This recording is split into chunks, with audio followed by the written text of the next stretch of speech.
was actually camping out on the beach one night, and I went to bed, and I always know when it's happening because I can feel the frequency just shoot up, and all of a sudden I feel really spacey, really floaty. I'm like, whoa, what's going to happen tonight? And as soon as I went and I laid down in my bed, I closed my eyes and boom, there was this being like right up in my face. Welcome to Conversation for the Soul. I'm Linda Christine. Well, I just had another magical conversation with Alisha Braché. Oh my gosh, the woman is such a wealth of knowledge. She's gone through so many personal experiences, and she is so good at explaining a lot of this really heady stuff and having it make sense. Like, we talked about timeline shifts and collapses, and how she created this meditation of going in and talking to your future self, and how that plays out in the timelines. And it's very interesting. I'm not even going to begin to try and explain it to you. You got to listen to it. And then we talked about dream state and some of the different stages of dream space and things that are happening there, and how we're working through karma, and we're working through multiple timelines when we're in dream space as well. And then we talk a little bit about what's ahead for the year, what she's feeling, what we're feeling.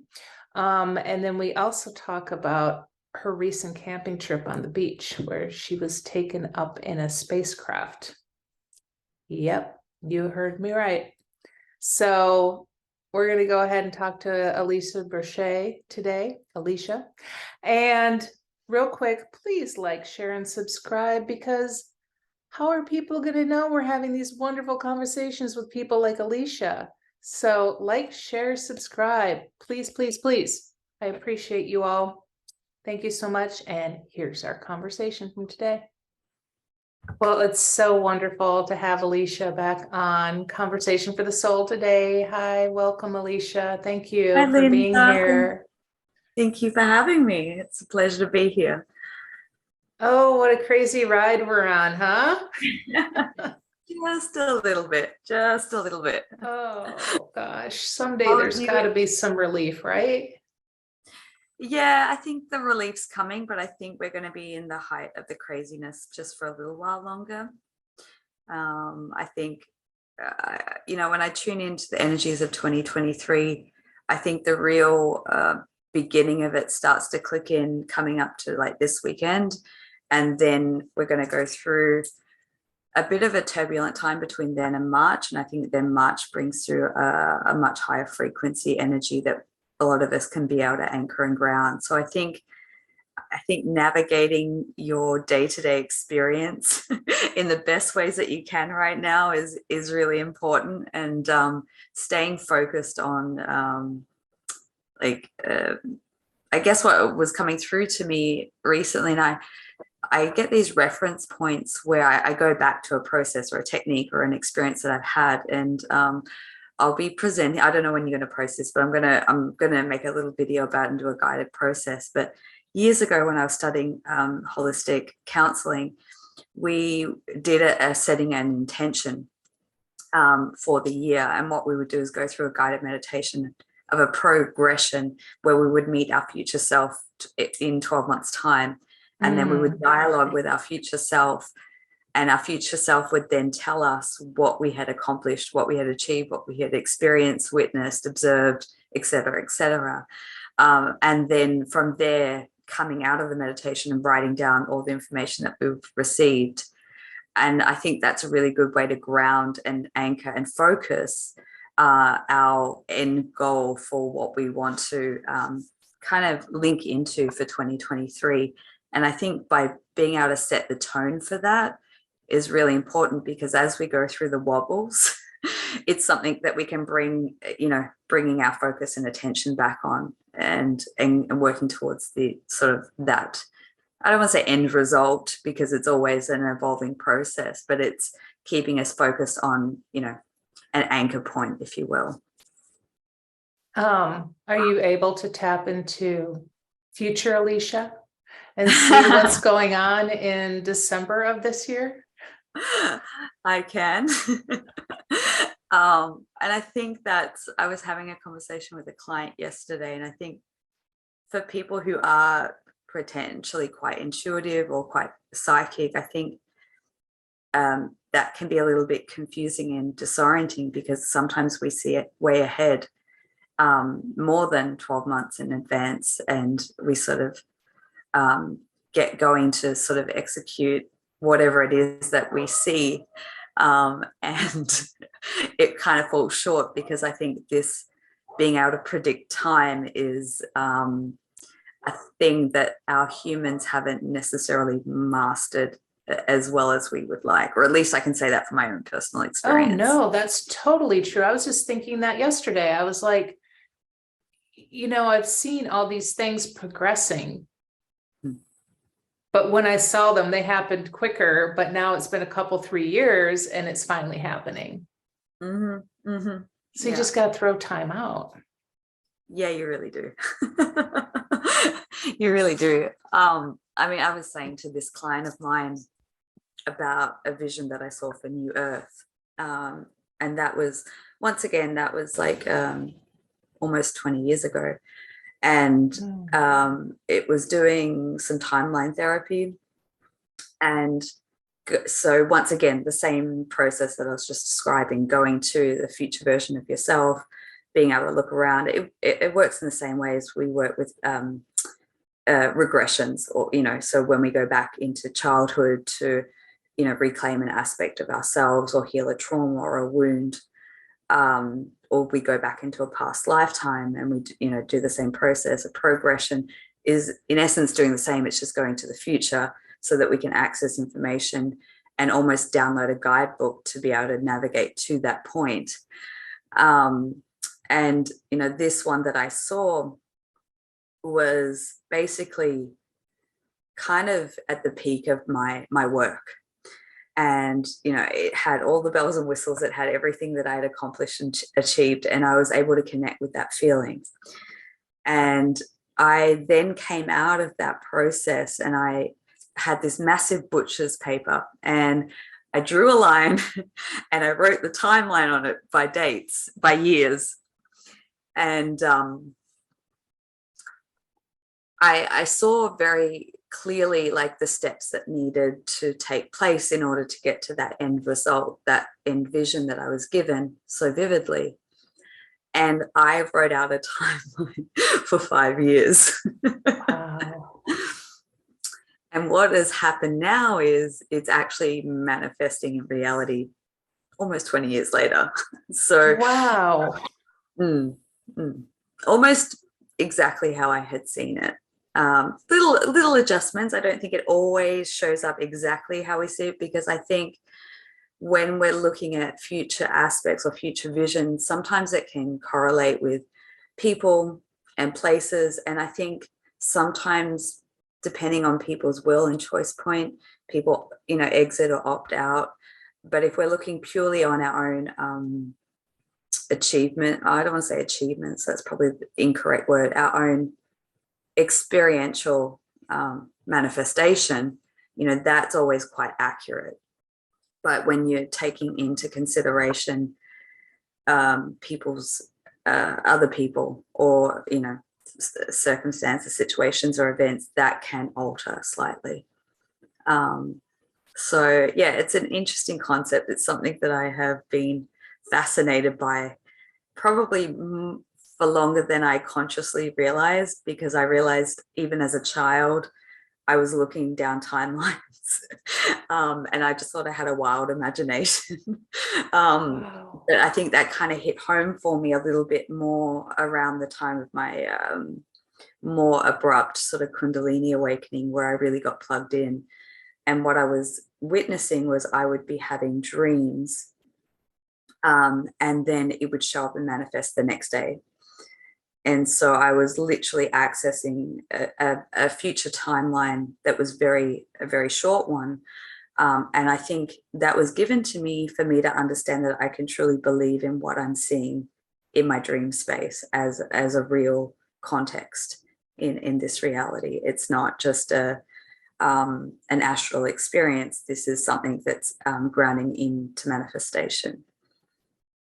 What is your dream space like? Is it based in reality here, or is it otherworldly, or is it a combination of both? It chops and changes. I have a program that I teach off and on. I think I'm revamping it at the moment because I'm coming into a whole new level of teaching, which is very exciting, but also very confusing and disorienting. And I think that goes into my own personal timeline. I can break that down a little bit too. But when I first wrote the Self-Mastery Personal Ascension program, I started writing that in 2017. And then I was given the reference point of breaking dream space down into about 5 or 7 different categories, because dreams is something that I've always utilized as a tool, as a guiding reference point. But I had to be able to have a formula that I could decode and understand what was what, which ones to pay attention to, which ones to disregard, which ones were real experiences. Was it on world? Was it off world? Was it in the lower astral? How do you even begin to do that? Through time and observation, I guess. Yeah, so I'll just have to sort of pluck that from my memory bank. So the different categories, we're looking at past life dream space. So that one's pretty easy to depict or to pinpoint, because often it will be a dream that feels very real, very vivid, but it will look in a different era. So 1900s, for example, early 1900s,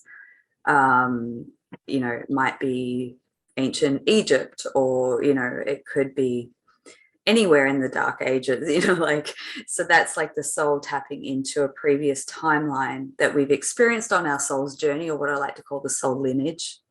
And for whatever reason, the soul feels like it's necessary to go back to that point to show us something, to uncover something, so we can witness it.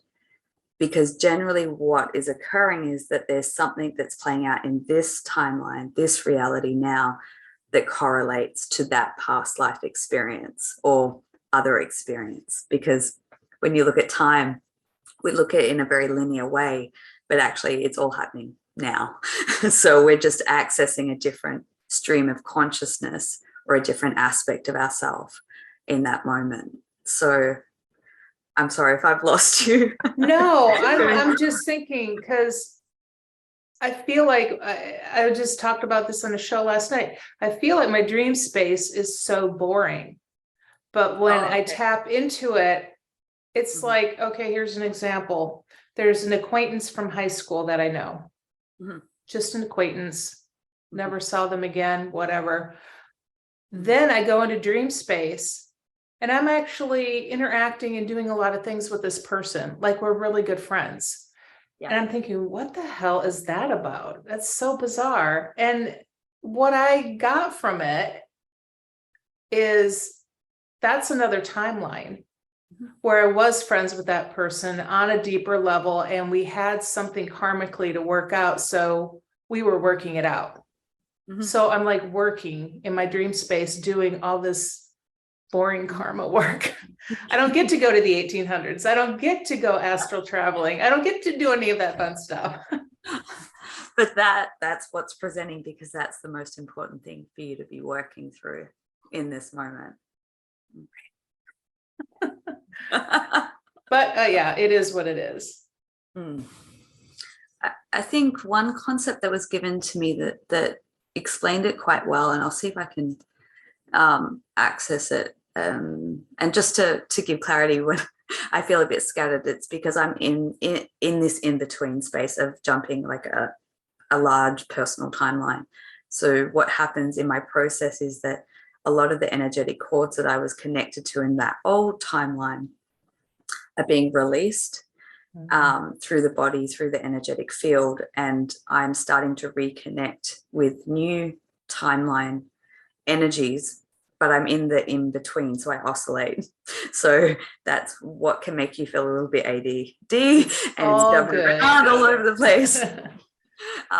Like the analogy of swinging ropes from trees. So you got to let go of the one to grab onto the other, but right now it's like this limbo place. I'm holding on to both and I'm ready to drop that one and move into the next one.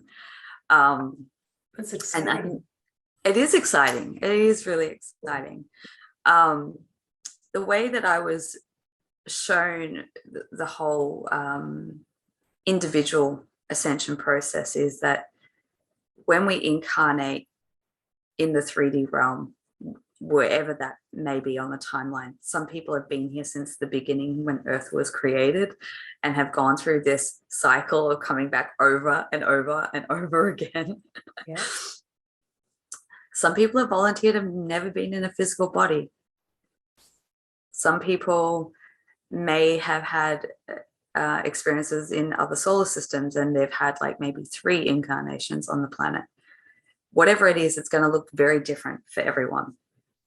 But as we get to the grand ascension cycle, we get pushed to clear our karmic contracts, the energy exchange that may have not been sorted out. So whether that be in your example, there was obviously a parallel reality where you did make a deep connection with that person, but it's being experienced through a different version of reality that's not connected into the one that you're consciously working through right now. But there's still lessons that the soul is going through just on another level of our own consciousness. And so if that is at a time where those lessons are still active and at play and it's time to wrap it up, then if you're aware of it, when you go into your dream space, you then bleed into other realities to get the lesson, to get like specific details and data points so that you can bring it back into your energetic consciousness, if that makes sense. I hope I'm not losing my words. Totally makes sense. What about a dream? I don't mean to interrupt. You can finish your thought and then I'll ask. If you want to go ahead and finish. Okay. Sorry. I like to talk in visual terms because I'm highly visual, but imagine your body, your energy body, and it has energetic tethers going in all directions, all different colors. So just imagine a silhouette of an energy body, and then you've got energy tethers here, there, everywhere. You could have that. People talk about energy cords. So every time we make a deep soul connection with someone, we're attaching an energetic cord that we share an experience, we share an energy, and we share a consciousness.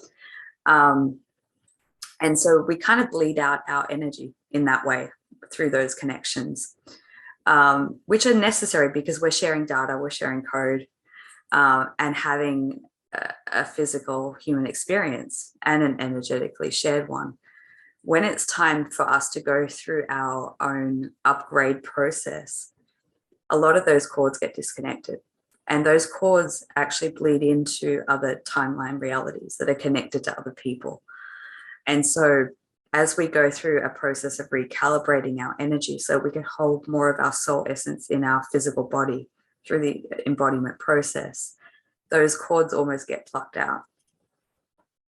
Or those timelines that we're connected to through our multidimensionality get released. And so as they come up for release, we can go through a really tight squeeze where we feel everything's compressing in on us. Or we can go through like an unraveling of a lot of past memories. And that is like those energy cords that are coming up and releasing through our field. And so that happens sometimes when we're operating in our day-to-day life, doing the dishes, and all of a sudden all these memories come floating in. And we're like, why am I thinking about something that happened in 1999? It's a part of it's like a signal that timeline is wrapping up. So as that timeline wraps up and disconnects, it means that we can embody a higher frequency into our energetic field and into our body. Wow, that's so fascinating. I totally followed all of that, yet it was so complex, it's going to take me a while to absorb it. Sorry. No, it was perfect. It was perfect. And I'm very visual too, so that helps. What about, okay, I've had my deceased parents and my grandmother all come in the same night, to the point where I woke up the next day and went, am I getting ready to die? Are they all showing up here because I'm exiting or something? What's happening here? And then I thought about it and I'm like, I can't even remember where I was going to go with that, but I'm just, okay, so there's a death happening, not physical, is what I'm getting from that. And I think I've heard other people talking about some feeling of death, but it's not the physical death. Can you give any insight to that? Have you gone through anything similar to that? Yeah, I think it's a metaphoric transformation that we go through. It's like the death of our old life. It's the death of our 3D self or our 3D incarnation. And, you know, I think people get, that can come up as a lot of fear or anxiety or quite scary, because I don't think we actually know what's on the other side of that. But it's just a graduation process of completing a lot of those soul contracts, completing a lot of those experiences that were necessary to facilitate the new space that we're moving into, which is very much the unknown. You know, I think what we're going through on a global scale hasn't really been witnessed before. So I think when you go through those passageways of loved ones coming to you in the dream space, they're already on the other side, wherever that may be, you know, and that can get very convoluted too as to where they are. But often, you know, loved ones will serve out a bigger mission in facilitating or overseeing, because they're not bound or limited by the human body.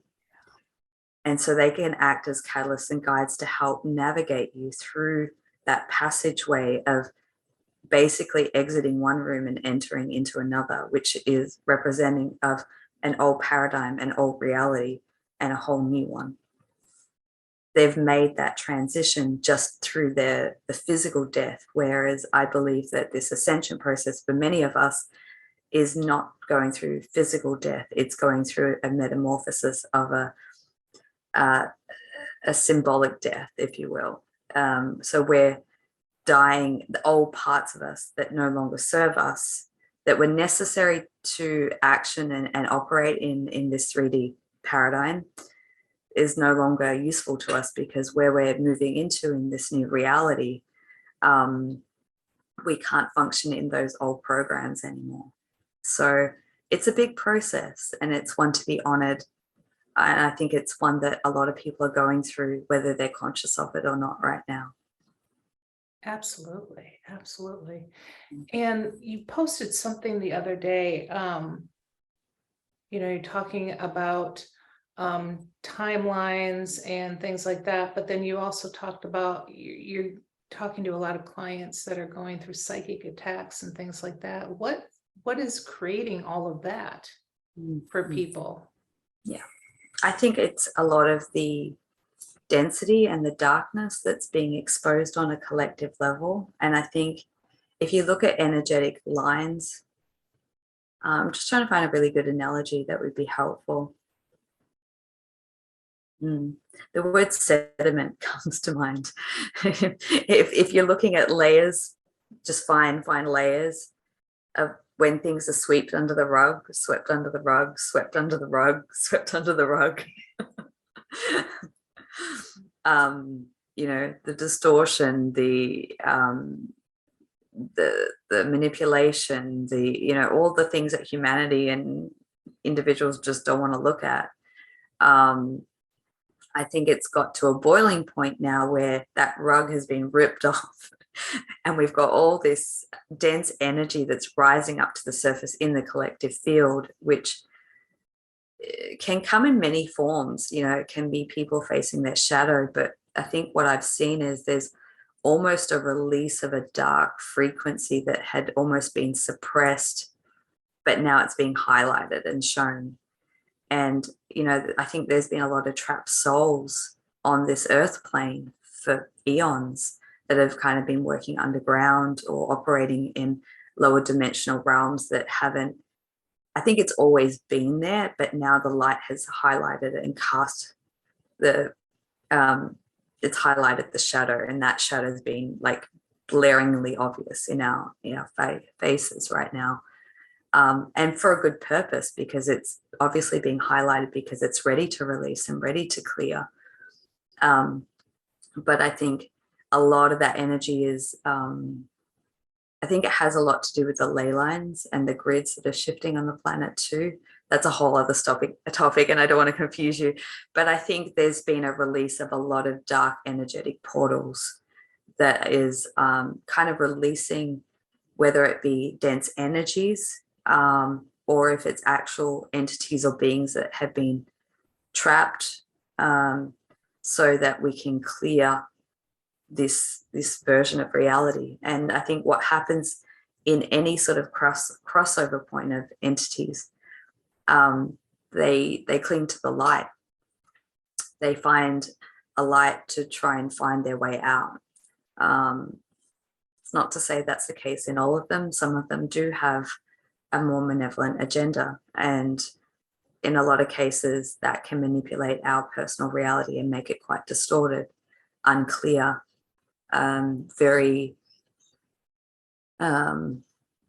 it creates a false timeline, or it creates an illusionary timeline where it can manipulate the way we perceive our own reality. And when these entity attachments are released from the energetic body, people can then sink back into their own knowing. When you go through a phase or a period where you just don't feel like yourself, you feel like you're very confused, you just can't get things moving or shifting, you can't get clarity, everything feels fuzzy and foggy, and you keep having accidents, like random things start happening to you. Generally, that's how I see it in my work, is it's an energetic overlay of another energy that's almost enmeshed with the field, and it's sort of distorting and manipulating, so it kind of doesn't allow us to be our full expression. But when I say that, that can be deemed from a very negative standpoint or a very unempowering standpoint. I believe that if we're attracting in, whether it's an energy, a shadow, or a separate entity into our field, there's something to learn from that. And ultimately, if we can take it from that vantage point, if we can look at it of detecting and going, okay, well, I was sort of in this space of being clouded over by a different energy. What was it that was in me that's a resonance that's attracting that? Where can I go back into my own personal soul's journey to highlight where perhaps that energy came in? And that's something that I'm working through in my own internal process.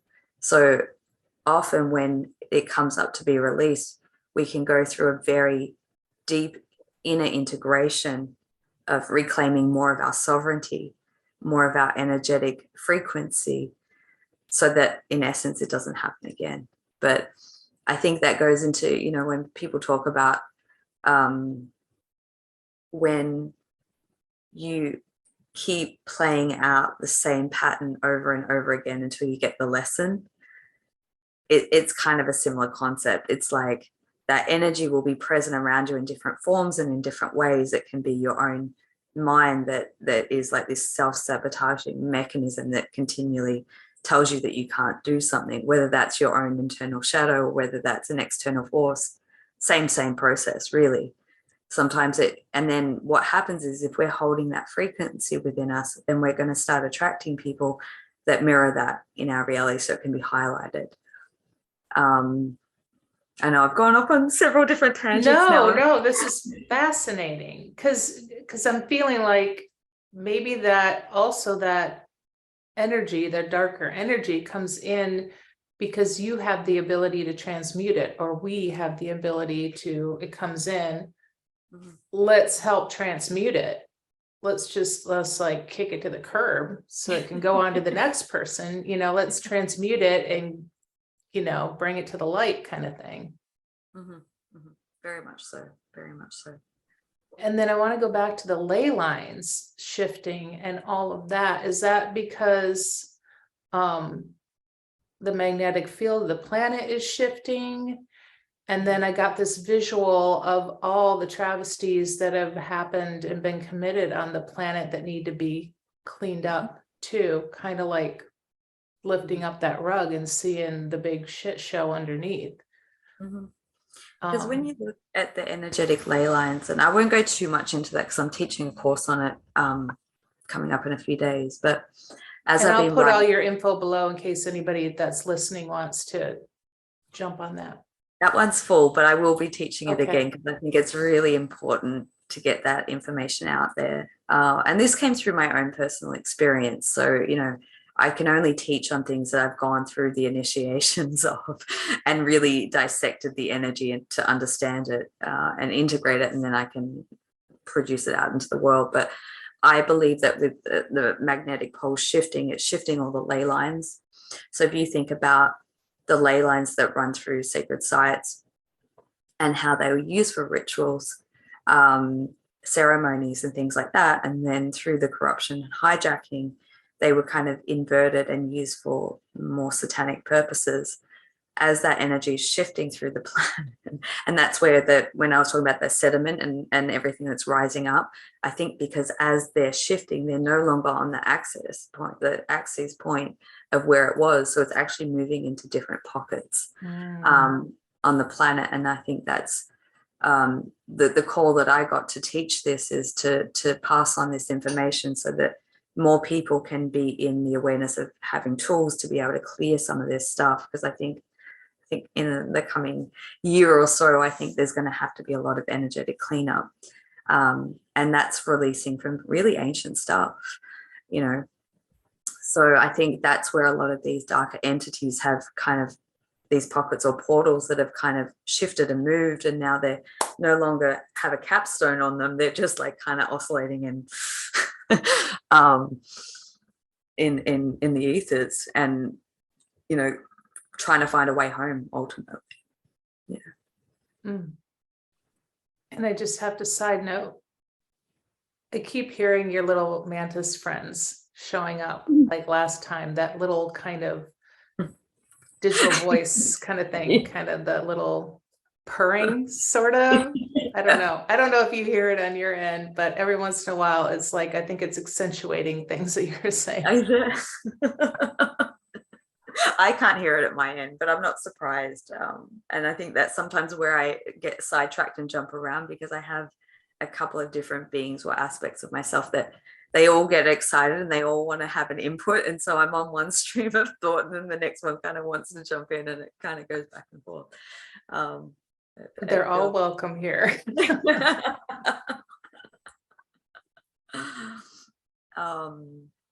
So we've talked about some really heavy shit, and we've kind of painted a picture for a lot of work that's ahead of us. Like, we haven't been doing it already because we've been doing a lot of work, and we're going to do even more work. Let's talk about I want to end it on a really up note. What is some really good stuff that you've seen unfold and you feel is unfolding right now that's going to come to fruition here real quick? I think that this year we're going to see a lot of changes in the medical system. And what I mean by that is I think that this is the year for a lot more holistic healing modalities to come to the forefront. Because I think we've kind of reached the end of a collective timeline of mainstream medicine that doesn't work. I think people are evolving beyond the pills, and the quick fixes. I don't think that the energy that's coming in is going to allow that to continue. So I think what we're looking at on a collective scale is it's a time for a lot of healers that have been probably doing a lot of hard yards for many, many years, even decades, that I feel is going to come to the forefront in a really big way this year as we move beyond March. And we've got a lot of astrological alignments that kind of indicate that too. So stepping away from more traditional means of how we've approached health and healing and looking at alternative measures, because the old ways just don't work anymore. So I think there's going to be a huge year for healers of all, shapes and sizes in every sort of format. And I think that brings, things like sound and light therapy and energy healing and, family constellation therapy and like all those things to the forefront, and people to start to really, I think a lot of people, I think the last 3 years has been so heavy and so dark. And I think a lot of it has been trying to shift these heavier timelines for humanity so that we can come into a brighter future. And I think even if people are not fully consciously aware, I think everyone, or those who are looking to step into that new reality, are looking for something different. And that's been really evidently clear to me. People are looking for something different. They're seeking an alternative because they know that the old methods just don't work anymore. So I think we'll see a lot of that. I think we're going to start to see, I see this year in a couple of segments. I think we're still in the shadow, we're still in the heaviness of the unraveling and the exposure. But I think once we pass through that, that actually creates all these new opportunities to create something new and create something different. And I think for all the visionaries out there, for all the people who've seen into those future timelines and seen them doing things that they couldn't even imagine them doing now, I think that's going to come into play in a really big way. So arts, entertainment, anything that works in creative consciousness to start to build the new world. And I think we're on the precipice of that now. I hope so. How do you see it? Oh boy. I still see us going through a lot of heavy lifting. But when you were talking about the medical system breaking down, I totally see that happening. It makes me happy to see the dismantling as folks are waking up to the fact that they've been misled, and people they've put their trust in, whether it's government or the medical system, they're now learning, wow, I was tricked. And I know a lot of people that are going through that right now, and I feel for them, but I'm also like happy that this is starting to come to light.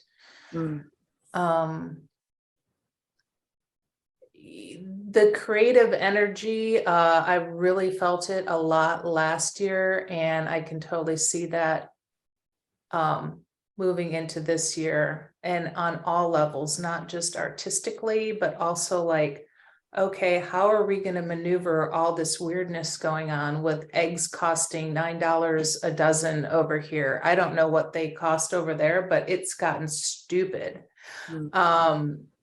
Prices on things are just going through the roof. So I think there's going to be creativity in that aspect. How do we maneuver all of that? How do we get away from the corporate farming systems into smaller local farms again? And that sort of thing. Yeah. And I think on every level, there's a massive overhaul. And I think things have to get to the stupid ridiculous so that people can start to think and vet into like, what's a creative solution here? What's a different way that we can operate? And so I think we're going to see that on all fronts, I don't know, I get excited about it because I guess as a child, I've always been into the out of the box thinking and the creative ideas that just don't make sense to the regular rational mind, but it completely makes sense to me. And so I think a lot of people who have that connection to higher dimensional beings or aspects of themselves, I think that will come talking more on a personal level and not collective. I think a lot of that is going to come very highlighted and into play because that's whether it's the future aspect of ourselves, whether it's the galactic aspect of ourselves or higher self, however you want to call it, they'll look different for everyone. I think that aspect of us wants to be in communion with our human self to be able to give us the solutions and how to navigate through some of these tricky terrain that we're going to be navigating individually and collectively, but it's going to be able to give us solutions and focus points to start to work on. So I think we're going to start to see a whole plethora of new inventions. And I think I'm not an astrologer, but I have been keeping a really keen eye on the astrology because it always correlates with my intuitive downloads. And so it gives me something tangible that I can go, okay, cool. Nice. And I think we're at some very similar transits of like when we saw an upswing in technology. And I think we're going to have a lot of new advanced technology come through this year. But people have to be ready for that. And I've always been, people talk about things like med beds and, healing, different sort of healing technologies that I think has been suppressed by humanity for a long time, if I'm completely blunt about it. But I also think that we need to be at a level of raised collective consciousness to be able to actually access these things. Because if we're not entering into them or utilizing them in a certain level of consciousness, is just not going to work. It's not going to match. But I think we're moving into a time where there's going to be a lot more new technology and a lot more new inventions that will be at a higher calling, at a higher service. But I think we also have to be discerning of how much influence we want in our lives too. So I think it's having a balance of, technology is great when it's utilized in the correct fashion, just like anything else. I come into some of the awarenesses of like when there is ready for a new wave of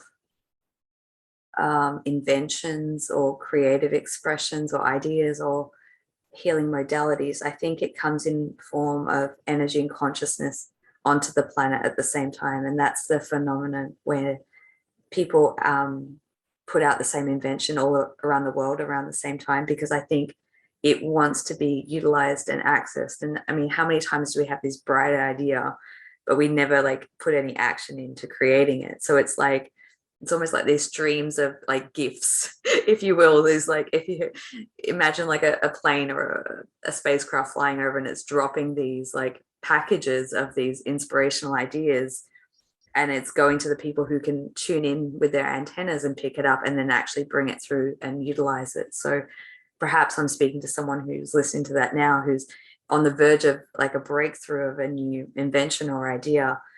Sit with that, incubate it like you would as a child gestating, and be able to birth it into the world, because I think we're on the precipice where people are going to need these out of the box new inventions or solutions in whatever context, so that we can start to build the new earth moving forward. And personally, and I think folks that are tuning in and listening and have gone within and done the work, there's also like this plethora of new beings that are coming forth, or actually beings that we know from wherever we came from. The veil is super thin and the assistance is there like so easily and so readily right now too. And I think that will assist in what you were just speaking of. Absolutely. Yeah. I actually had an experience just after Christmas. That's always sort of a very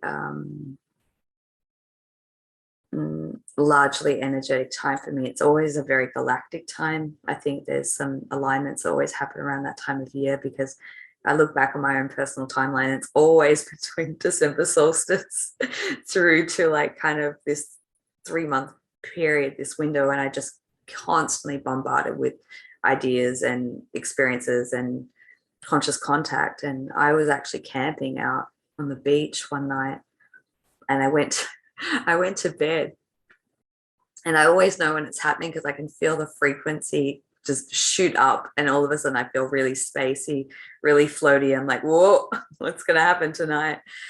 And as soon as I went and I laid down in my bed, I closed my eyes, and boom, there was this being like right up in my face.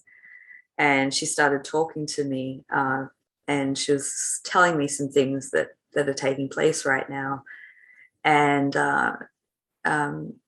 she said to me, but don't worry, it's going to be okay. And then boom, I had what I call a physical getting taken out, which I don't have them a lot more. It's more etheric generally, but this was being physically taken on board craft that night. And it was a beautiful experience, because it was quite validating, because every time I go through them, I'm always alone.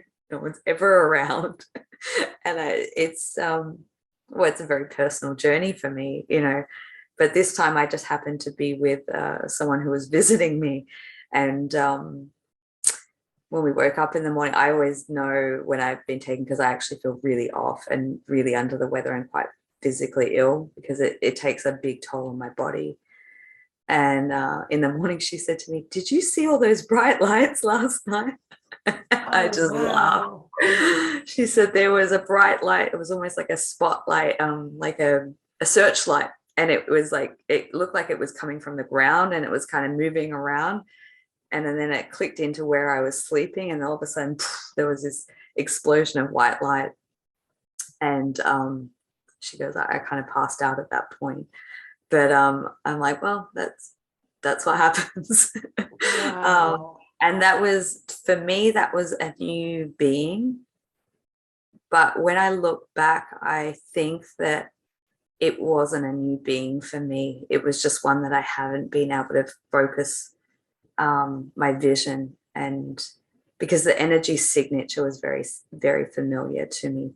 I just haven't seen it in that high definition before. And yeah, it was kind of a beautiful experience. And I took a couple of days to process that. I need to, that not only does it take a big toll on my physical body,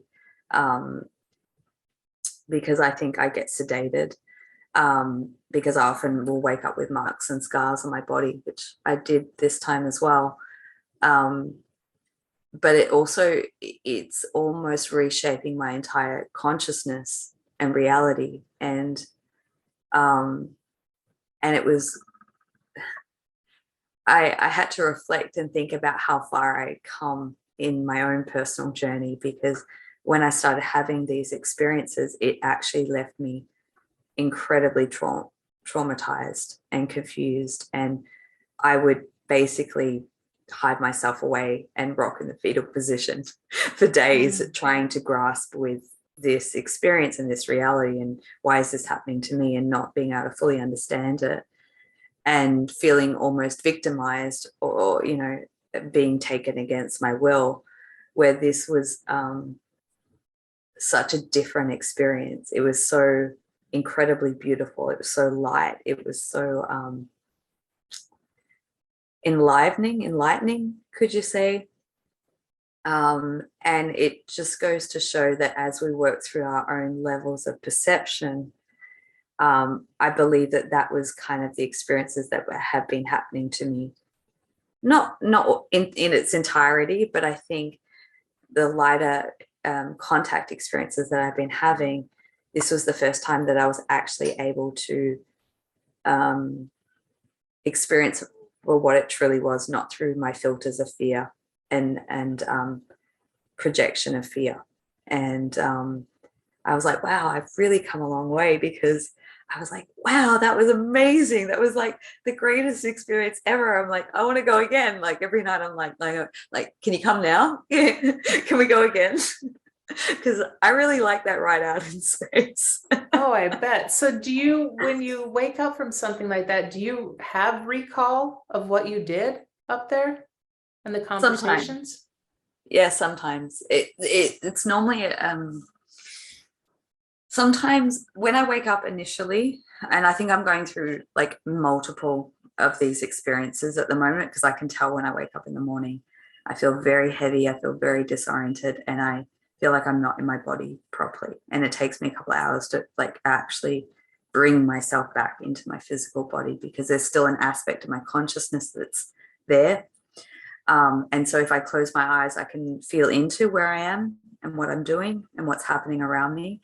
But it's kind of hard to operate in this reality, in this body for a few hours. And it's like throughout the day, if I'm just doing things like I'm preparing meal or I'm cooking or I'm in the shower, I start to then get a drip feed of the memories coming back, where that's something that didn't happen in the earlier stages. I didn't have any recall, and I had to use things like different modalities to be able to take me back so I could recall it or remote view it. But now it's coming through in a much more high definition recall. So that's kind of cool. Yeah. Do you have any sense where these beings were from? Vega. Oh, wow. Mm. Mm. And you have lineage there? Mm. I take it, yeah. Yeah. Wow. Yeah. Yeah. So, yeah, it's interesting because I had been given a reading about 3 or 4 years ago that was talking to me about these beings, and I couldn't fully, like, I could feel the frequency of it, but I couldn't identify it. And when that experience happened, I went, oh my God, yeah, that's the ones. So I think they've actually been around me a lot longer than I've consciously given recognition to. But for me, I don't always associate locations and places or faces or physical characteristics. For me, it's more of an energy signature that I can connect into, and I can feel it and I can sense it and I see it in color.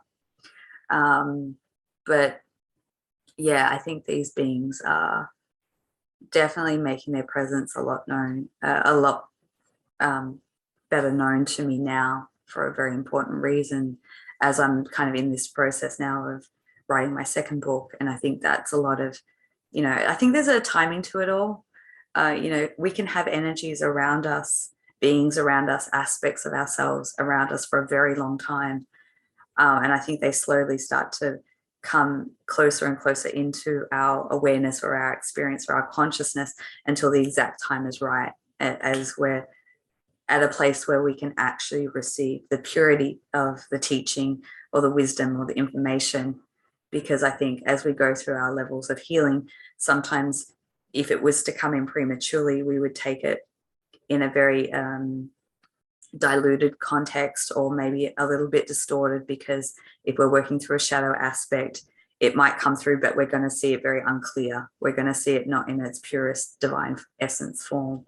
And so, yeah, I think there's definitely a divine timing to it all. Yeah.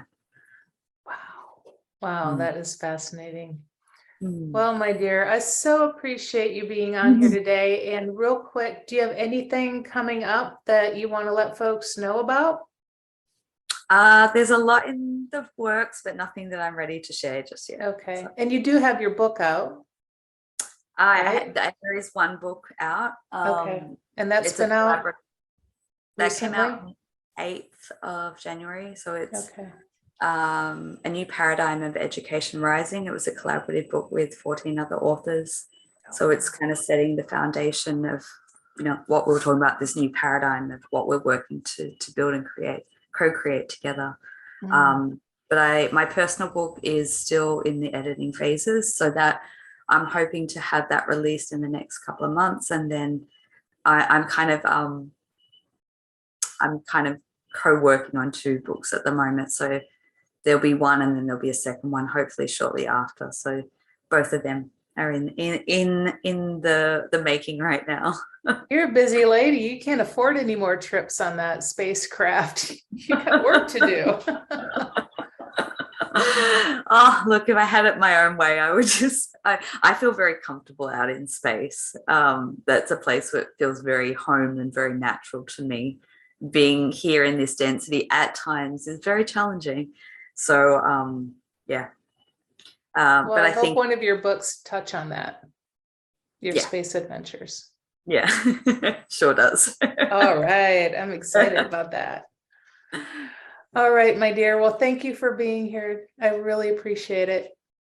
Thank you, Linda. All Lovely right. to And we'll have to do this again another time soon.